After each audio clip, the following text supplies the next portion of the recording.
Hello everybody and welcome back to our brand new episode of our NASCAR 25 career mode here on the channel. I hope you're all having a great day. Today we take on the Coca-Cola 600 where I would bring a special patriotic Grillo's Pickles car for you guys here today. You guys know I'm not American, but of course like the lore would be Grillo's Pickles are an American like sponsor, so it would make sense to do some kind of American patriotic paint scheme for this weekend. So I hope you guys enjoy it, and we take to the mile-and-a-half high banks of Charlotte this weekend, and looking forward to this one. Of course, nice to be doing some more mile-and-a-half races, of course, coming off of the All-Star race last episode that we should not have been in.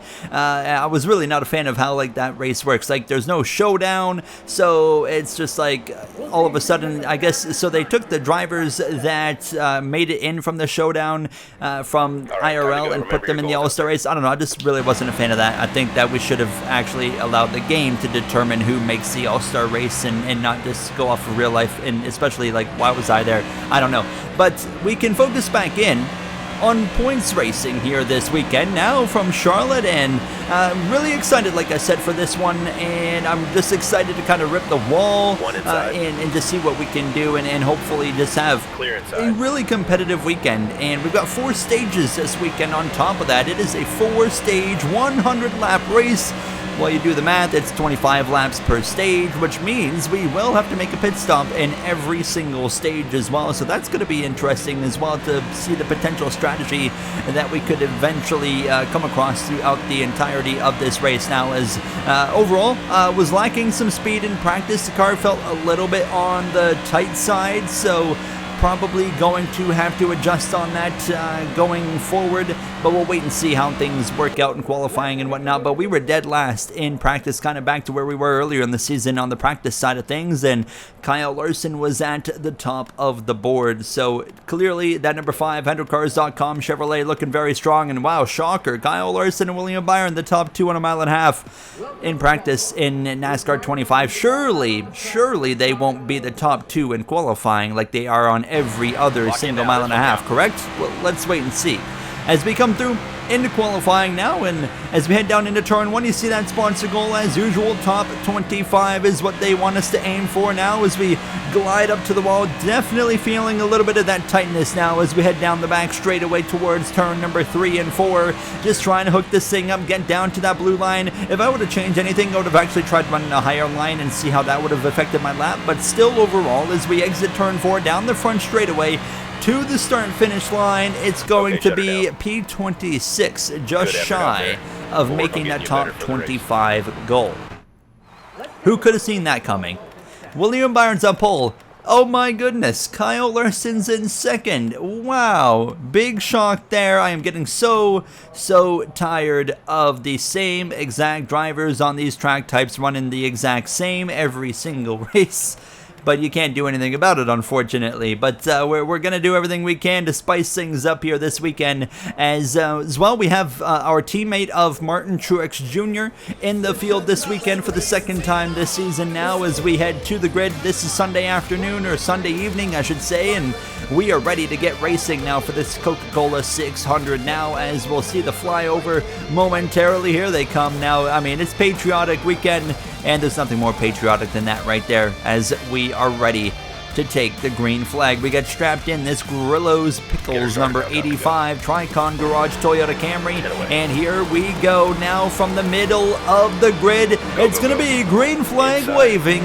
We're racing from the Charlotte Coca-Cola 600 alongside the number 42 of John Hunter Nemechek. See a nice, beautiful patriotic paint scheme on his car as well as we head down into turn number 1 now, in the 24 of William Byron and Kyle Larson lead the field into the turn 1. Out of turn 2, Shane Van Gisbergen gonna slide across my nose down this back straightaway now as we drop to P28 right off the bat again. As usual on these kind of mile-and-a-halfs, a bit of a slow restart now as we had a bit of a help there from the number 4 of Noah Gragson, kind of giving me a lunge off there into turn number 3. So shout out to Gregson. Somebody caught the wall there on the exit of turn 4. Couldn't quite tell who that was, but you saw the smoke come off of somebody with some wall contact now, as here comes Justin Haley on the start of lap 2 to my back bumper now into turn 1. William Byron in control after the first and opening lap here from this Coke 600. As for us, just settling in now, and I hadn't made any adjustments from practice to the race yet, so definitely though going to on the first pit stop, because I mean, once I saw, you know, we qualified P26, I was like, well, maybe I shouldn't change the car around. I kind of get in my head a little bit, and immediately I'm like, okay, no, I need to make some adjustments. I need to loosen this car up because we are pretty tight, and it's not going to get any better. It's going to get worse. We're going to continue to build tight as this run goes on, and we're going to struggle. So honestly, I think we'll be lucky to maintain a top 30 running position here by the time we get to the pit stops. I think we have a car capable of finishing top 25 easily.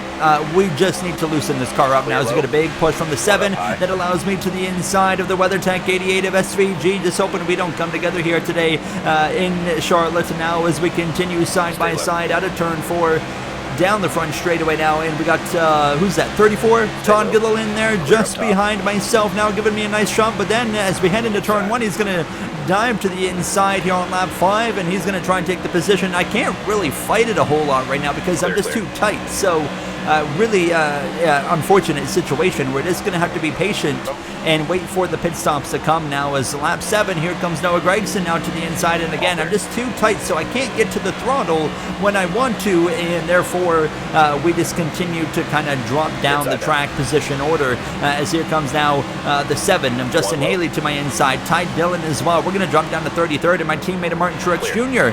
not far behind here in that number 56 Bass Pro Shops Toyota Camry as well, and he was right to my back bumper by the time it came to lap 10 at this point, and fortunately for me, he was now giving me some help as well into turn number 3 as we continue to fight this one out and hope that we can just kind of maintain some decent position as we're leaning on the 10 of Ty Dillon. We're going to rely on Truex to hopefully push us clear of that number 10. No, he's going to split us 3 wide through the tri-oval there. How about that? Martin Truex Jr. through into turn 1, and we continue to struggle here as we're going to drop to 34th unless we can get clear of this 10 of Ty Dillon on the exit of turn 2, which we can, back into P33. One on the bottom.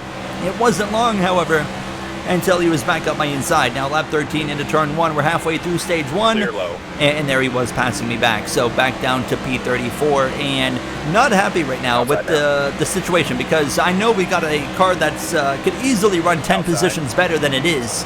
We just need to get to the pit stop. So, I mean, I was annoyed, but I wasn't, you know, like, I was being patient, and I wasn't too concerned. And on lap 14, our crew chief's calling us into the pits. So we're going to come in, we're going to make some adjustments. We've gone down to 49.0 on the wedge, and then we've also made some tire pressure adjustments, going down to 35 on the PSI for the right sides, a can and a half of fuel for Goodyear tires, and hopefully this will free up the car a little bit more as we can continue to adjust this car as this race goes on. Now, as we are going to be the first of anybody to come into the pits here in this Coke 600 now, as we'll come in, get the 4 tires on. It'll be probably 15-16 second stop, waiting 16.3 second pit stop that is. Now is sure enough behind us. I see some drivers actually as well coming into the pits now as we head back down into turn 1. We'll get ready to head back onto the racetrack. And as we exit turn 2, of course, 1 lap down to that 24 of William Byron currently, hoping that we stay green before, of course, we end up getting like trumped a lap down. So fortunately, this run was staying green, and I was starting to run a little bit up the racetrack now, just trying to see what this car is going to be capable of, and it was turning quite a bit better than what it was just, 3 or 4 laps ago, so I was pretty happy about that. But right off the bat, I could tell that going into stage 2, I'm going to want to make even more adjustments at the end of this first stage when we make a pit stop, because as you can see, I'm still too tight. I hit the outside wall, and I'm going to relinquish this position right here to the 47 of Stenhouse as we head down into turn 1. So still a little bit on that too tight side, and as we would kind of cycle through. We were right with Martin Truex Jr. again, now with less than 10 laps to go in this first and opening stage now, as we exit turn 4, trying to kind of build up that momentum. And there's Todd Gilliland exiting now as well here, coming to the midway point of lap 19. We're going to be right alongside. We should clear him into turn number 3. William Byron would cycle out as the leader even after the pit stop cycle, so that 24 looking very strong this weekend now, as unfortunately for me, Todd Gilliland passes me back into turn 1 here on lap 20, so we settle in to 34th, getting a little bit aggressive right there, trying to make the pass on the 34 on the outside, and he kind of shut the door. He said, absolutely no way you're doing that, and he was starting to work his way forward now, passing Truex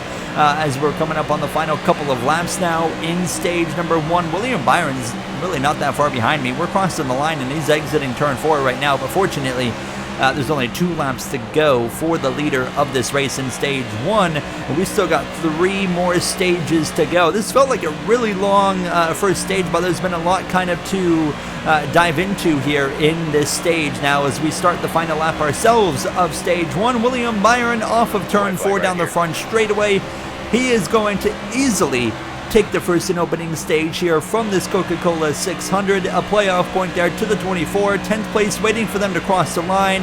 We've got a lot of improvements to make on this car that I think we can make pretty easily, so I'm really overall not that worried about 34th here in this first and opening stage. We're going to pit, of course, for 4 tires as well as fuel. And I mean, we only had 3 laps of fuel left actually in the car there when we made got to the end of the stage. But looking at the wedge, first of all, I actually wanted to go mainly after as well some tire pressures. I was kind of like, I didn't really know what to do with them at this point in time, but I can confirm we would eventually drop them back down and drop the wedge a little bit as well. We're P34, and all of a sudden, I mean, the sky has gone from not even sunset to this in stage 2, and I understand, like, we don't even have, like, proper day to night transitions in this game, but you could have at least given us, like, a sunset stage in stage 2. It was like that very slight cusp of going into sunset, and then all of a sudden it's completely dark, and I'm like, come on now. Now, as well, this is the only instance in this game. You guys notice something right here.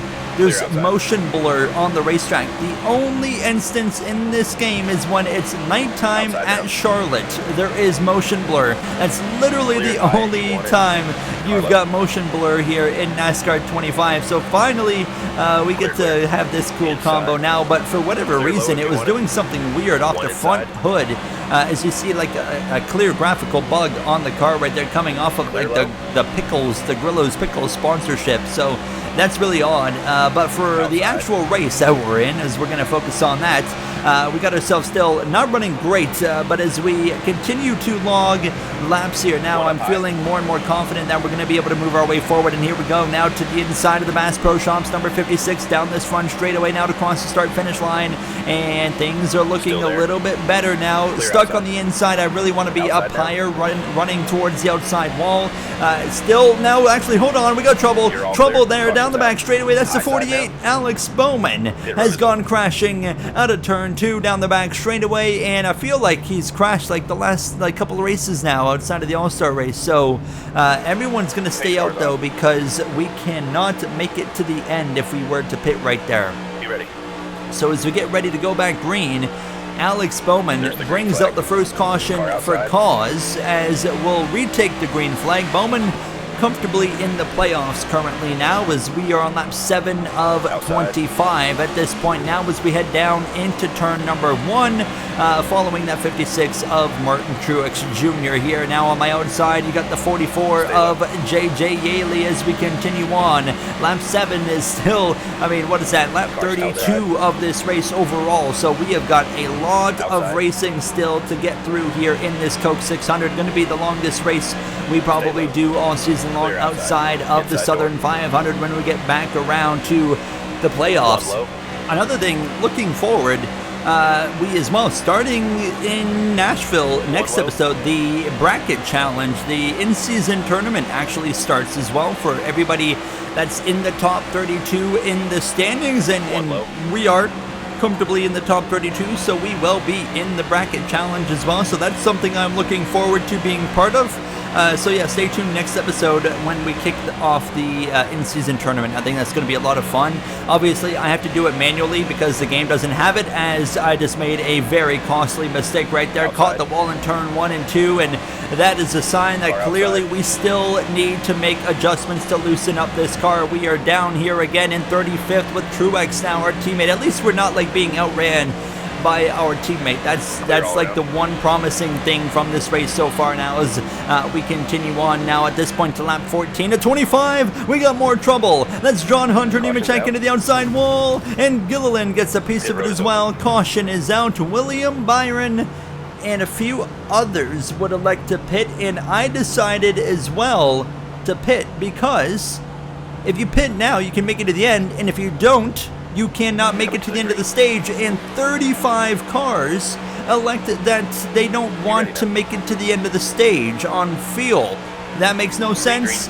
And we take the green flag. William Byron, Kyle Larson, myself, Riley Herbst, and John Hunter Nemechek, who just crashed, have all pitted. We can easily make it to the end of the stage, while the other 35 cars are going to have to pit probably around lap 22, lap 23 or so, which is right towards the end of the stage. So I see what they're trying to do, but in no logical world should they make it to the end. Maybe with the game logic they might actually pull it off, but I mean, we didn't have much to lose anyways. I just got into the left rear of your dominant driver of the night so far, William Byron. Now we're following Kyle Larson down this front straightaway here in the HendrickCars.com.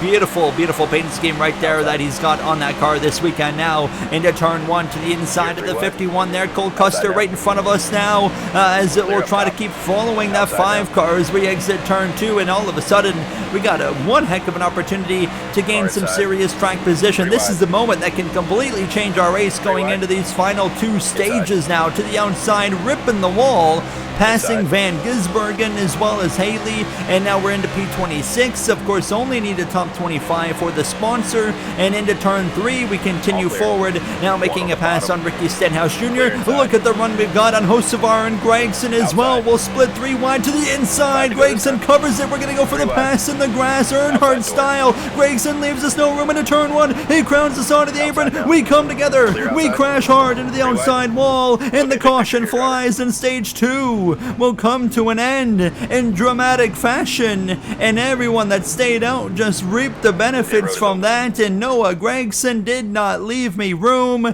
and I wasn't lifting at that point, and we collide and crash and are sent to the back for repairs for stage 3. 10 away.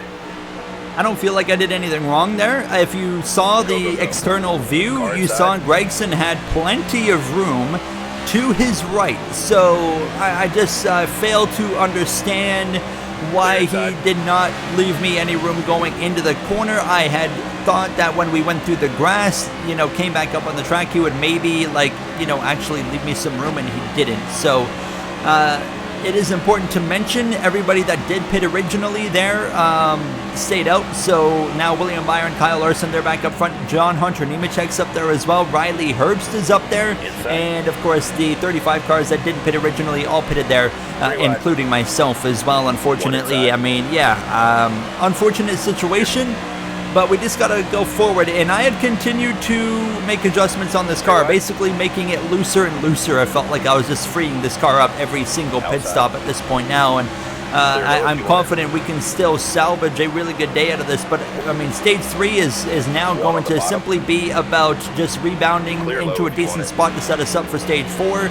And as we roll through the top here in 3 and 4, actually a bit of contact there maybe on my left side now as we go down this front stretch, racing hard with these guys. I'm going to go for it. 4 wide around the outside here with Yaley. And there's John Hunter Nemechek. Nemechek is so slow in that 42. Ever since he crashed earlier in the race, he's had no speed.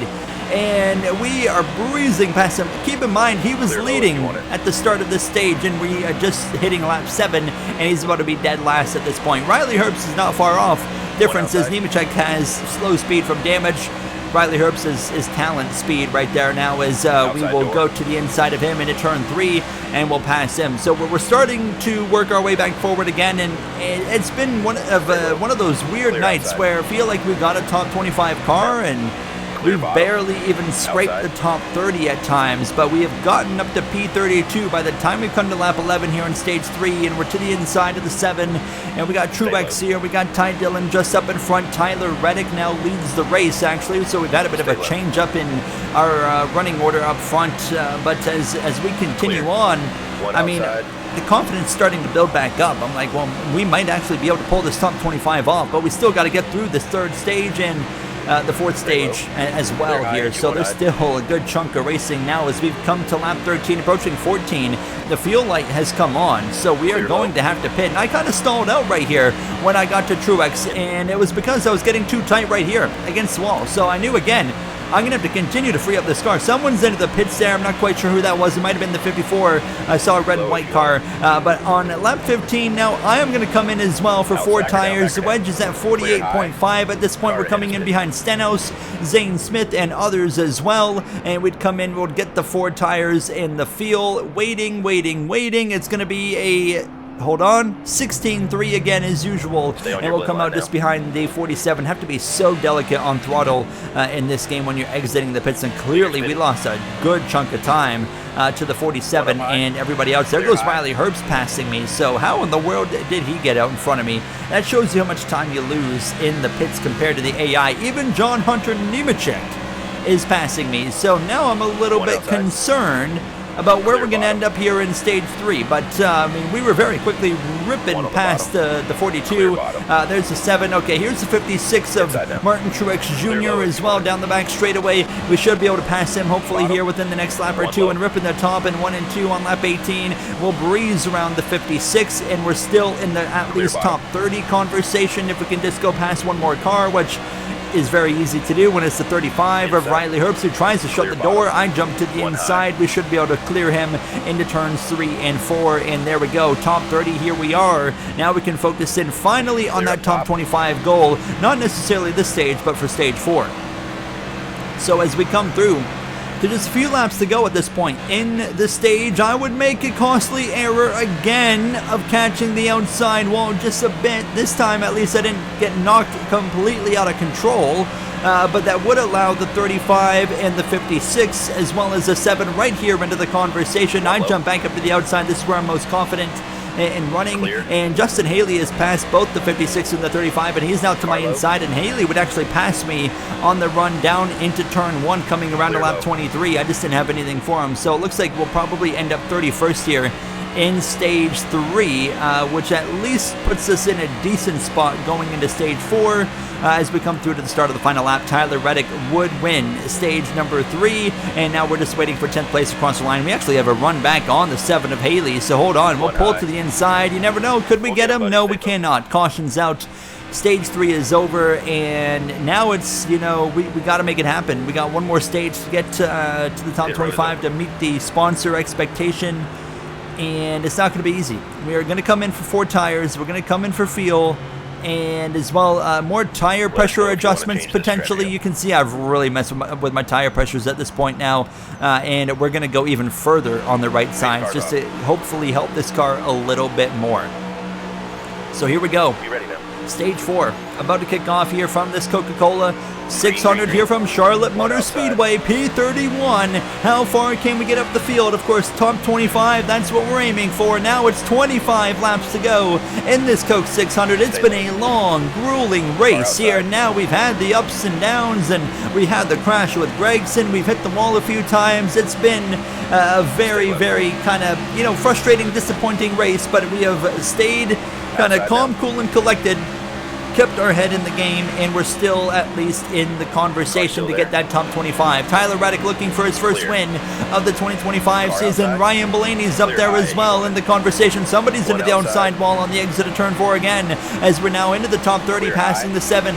Stenhouse, Dillon right here in front of us as well into turn number 1, and we're going to continue to utilize this inside the outside. Not an option right now while the 47's off my right front. We should clear him for P29, and now we continue forward. Crash behind. The 7 goes around down the back straightaway. Caution is out, and everybody's going to stay out because we cannot make it to the end of this race. So we still have to pit at some time here soon, as we'll restart in P29. Lining up behind the guy that we wrecked with earlier, the 4 of Noah Gragson now, as the green flag is back out, and we take off one more time here from Charlotte. Does it go green to the end from here? It's going to be 21 laps to the end of this race. I can see this going green to the end now, as we got Stenhouse off our right side. Reddick leads the field into turn number 1. Can he hang on for that first win on the season? Another new winner could we see here in the Coke 600 now down the back straightaway. Now, we have seen this race present some surprise winners in the past. Through fuel mileage as well. I mean, just of, things you never really know what's going to happen. I mean, Casey Mears winning this race. Let's think Austin Dillon, of course, in 2017, 2018, whatever year it was, when he was able to win on fuel mileage. Never rule those kinds of things out either. As we head down into turn number 1 behind Ricky Stenhouse Jr. now, jumping up to the outside now that it's become an option. Here we go. Let's start ripping the top. This is by far the best the car has been all night long, and I think it's showing, because now, when it matters the most, we are making up the track position. Now up to the outside one more time in turn 3. We'll be 3 wide on the exit of turn 4. Dylan on the bottom, Zane Smith in the middle, and myself on the top here. Now Shane Van Gisbergen running just in front of us there in P26 now, as we get turned from behind. The 38 turns us, sends us sliding. What a save of the year contender right there. We hang on it, we keep it straight, and we only lose 1 position in the process. Zane Smith completely turned across our quarter panel and sent us heading towards the infield there. Teammate of Noah Gragson. I wonder if there's some team stuff going on there as we continue forward, and a bit of contact as well. But Truex would allow him to clear me, and now it's just like, okay, we got to settle down and go back forward. That was a big kind of halting moment in our race now, as we're 3 wide in the middle with Truex and Todd Gilliland, and we got to continue to go forward. Crash again, outside wall. 43 Eric Jones, big impact there with the 34. Caution is out, and no one's gonna pit yet because it's on a fine line, and I'm going to stick with what everyone else is doing, and we're going to stay out and get ready to go green here again, and that means we're not going to be far away from pitting once again as we take the green flag. Here we go into the front straightaway tri-oval one more time, and we've got 14 laps to go, and what a race this has been. The 4th and final stage has been pure chaos so far since the green flag dropped, and as we go back green, I mean, we've got the 20 of Christopher Bell leading down the back straightaway. It's not far until we're going to have to pit. I mean, all of a sudden Tyler Reddick as well has given up the lead, but like I said, we're going to have to pit here pretty soon, as we are really trying to get into the outside wall. But these cautions, they have not been helping me. I mean, look at this. The restarts have dropped us down now to 35th, which is obviously frustrating. And as we look to the inside of the 34, we'll start working our way forward once again. Now it's just about gaining everything we can before we have to pit here in 6 laps time. So because of these cautions, it actually has made the fuel situation really close, because you've got 6 laps of fuel left. Usually you can at least stretch that an extra lap. So we are going to come in on the earliest side of things. They want us to pit right here on lap 90. I know I can't make it, so we're going to come in. We're going to take a fuel, or 1 can of fuel. We're going to take 2 right side tires. That's it. That's the call. We come in, and yeah, we'll wait and see what happens here. We'll get the 2 right sides on. It's also important to note that the crew chief actually suggested no tires, so 2 tires was my call. So if this ends up being a bad call and loses us track position, that's my fault. But we'll find out here in about 7 or 8 laps. But I mean, my question is, someone like John Hunter Nemechek comes into my mind. The AI, they could for sure go to lap 97, maybe 98 on fuel. My question is, John Hunter Nemechek, this guy right here, who's been lacking speed all race because of his earlier crash, or Riley Herbst as well, will they, because of their lack of speed, have saved enough fuel to make it to the end of this race? That was something that was starting to cross my mind as I was passing them, and it came to my mind. I'm like, that might actually happen. So as we're coming up on just 5 laps to go, right now Chase Briscoe leads, but that's because everybody's coming into the pits, and we are absolutely ripping. Now, unfortunately for me, everyone pitting had taken no tires. So we made the complete wrong call because I was not gaining enough time fast enough. I've just now passed JJ Yaley for 39th as Chase Briscoe comes into the pit. So I'm hoping for a yellow because I've made the wrong call. We're probably going to finish like 35th or 36th once this is all said and done. Noah Gragson still on the racetrack. So Gragson and Nemechek, I believe, are the only two drivers that have not pitted. They are on lap 98 right now. They're coming to lap 99. They're coming to 2 laps to go. And Gragson into turn 3 and 4, he would come into the pits. So now on lap 99 for the leader, John Hunter Nemechek has not pit. He's exiting turn 4 behind us. He's coming to the white flag and he's not pitting. John Hunter Nemechek is going to see the white flag. The question is, can he win this race now? As you can see, we're going to pass Cole Custer for P36, but that's as far as it's going to get. We made the complete wrong call. We should have listened to the crew chief. We should have taken no tires. But John Hunter Nemechek is going to come through to win the Coke 600. Nemechek wins the Coke 600 on field mileage and puts himself into the playoffs and joins his Legacy Motor Club teammate of Eric Jones, who won at Atlanta earlier in the season. Unbelievable scenes there. And as we head down the back straightaway, it's going to be, what, P36 unless we can somehow get to the 35 into 3 and 4, which is not going to happen. And what a frustrating race for us. And I mean, we should have been top 25, no problem, and we just kept stepping on our own foot, and we end up 36th place instead. I mean, just so frustrating from the crash with Gregson, getting turned by Smith, and, well, there you see, I mean, John Hunter Nemechek wins this race over Byron and Larson. Fuel mileage, like I said, I was worried that he was slow enough to where he was saving enough fuel to make it to the end, and it comes true. And yeah, we end up 36. I mean, what a frustrating race that was for us here in the Coke 600. So now Ross Chastain is knocked out of the playoffs, as John Hunter is now the 10th driver and 10th winner, locked into the playoffs on the season. I don't think anybody saw that coming. I certainly didn't. So yeah, it's going to really make things interesting going into Nashville and beyond for this final push of the regular season. And next episode, of course, we start the bracket in-season tournament. I'm looking forward to that over the next 5 episodes as well, so we'll see. Hopefully we can turn things around going into Nashville. I'll see you guys then. Thank you for watching, and have a great day.